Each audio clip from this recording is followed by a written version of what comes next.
24th of February 1964, His Royal Highness the Duke of Edinburgh, Prince Philip, was duly having, some might suggest, something of a bad day.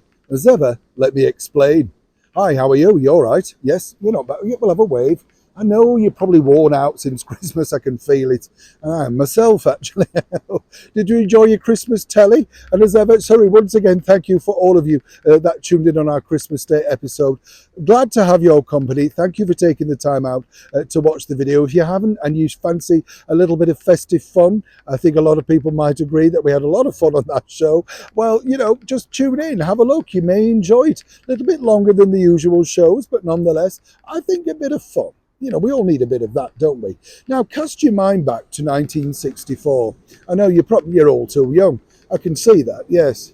Yeah, including you, yes, I can. But on a more serious note, the 24th of February was a big event here in London, attended by His Royal Highness, the Duke of Edinburgh, Prince Philip. This was, of course, the royal film performance at the Leicester Square Odeon. By the way, do you know, I didn't realise this until recently, that they still have the Wurlitzer organ in the Odeon in Leicester Square, and it still comes up from under the floor. You know, yes, I think that's fabulous, don't you? They have concerts on a Sunday. We might be taking you there. Yes, you never know. We'll keep tuned for 2024. We're looking forward to stuff like that. But on a serious note, this particular royal film performance was all about a brilliant film starring, of course, the wonderful blonde actress Doris Day, best known to many people as Calamity Jane. Oh, yes.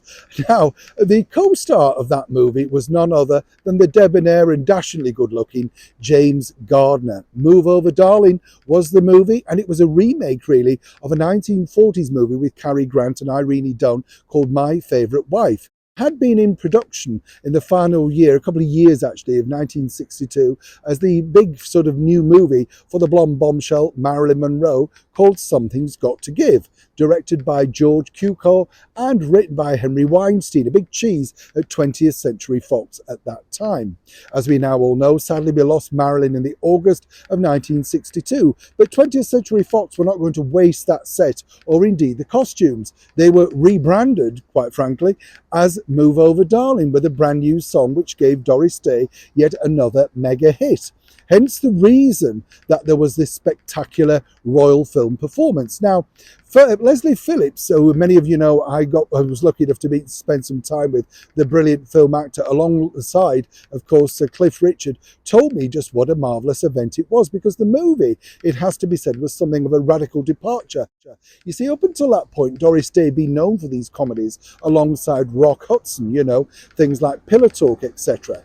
James Gardner had been down to co-star with Marilyn Monroe in the original 62 version, but felt, well, his bosses felt, that she would take too long to make the movie and they didn't want to give him that length of time off. So in the end, he did get his dream to star in the film, but with a different blonde.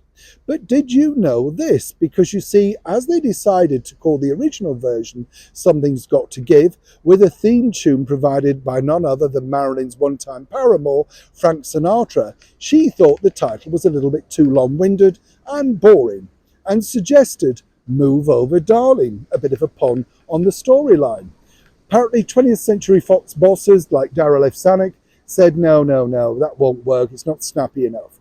But, of course, with Marilyn's demise and no chance of her getting legal once they used the title, they decided to use Marilyn Monroe's title for this new movie. Not only for the movie, but the song too. You see how Hollywood works now.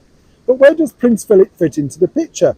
Well, on that very big event, which was attended by the likes of the wonderful film actress Margaret Rutherford, remember her in the VIPs with Elizabeth Taylor, alongside her husband Stringer Davis, and the aforementioned pop star Cliff Richard, Millicent Martin, and of course the beautiful blonde bombshell that was Britt Ekland. Well, he was simply looking for Doris Day. Sadly, Doris was still left over in Hollywood, unable to attend a royal film premiere. And according to a very well-placed source, i.e. Leslie Phillips, apparently Prince Philip was rather miffed that Doris didn't take the time of day to come over for said film premiere. Apparently he and the Queen adored Doris Day movies. They found them very fun, fluffy, and great to laugh at. And he was very much looking forward to spending a little bit of time with the blonde that we all know as Doris. Sadly for Prince Philip, Even on such a prestigious occasion, apparently Doris's bosses simply wouldn't let her fly all the way to London, even for a royal film premiere. Now, what are your memories of that great movie, Move Over Darling? Do you like it? Do you like the theme song? And do you think Marilyn Monroe's original title was indeed the best title, proving once again that Hollywood takes from those that have gone beyond? Neil Sean in the very heart of Kensington.